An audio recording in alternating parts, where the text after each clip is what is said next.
il n'y a pas de rose sans épines. Hein. Ouais, voilà, je vais sortir une petite épine. Alors, le jour de mon arrivée à Madingu, sur le trajet du stade vers le centre de la ville, j'avais arrêté mon cortège parce que je passais à côté de l'hôpital général en construction et j'ai constaté que l'hôpital général en construction était dans la brousse. Dans la brousse. Et quand je suis à Brazzaville, je regarde la situation de ces chantiers. Nous avons lancé pour le pays 12 hôpitaux généraux, plus l'hôpital central des armées, ça fait 13. Et nous avons engagé des sommes importantes. C'est des milliards de francs CFA qui ont été engagés dans ces chantiers. Et les gros œuvres sont arrivées à hauteur de 70%. Tous les hôpitaux de tous les départements réalisés. Et c'est plusieurs dizaines de milliards de CFA.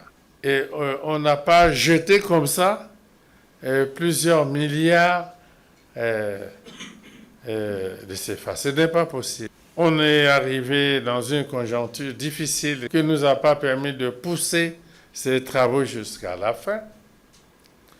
Mais cela ne signifie pas que nous avons abandonné ces projets et que la forêt devait reprendre ses droits et tout ce que nous avons réalisé là-bas était considéré comme perdu.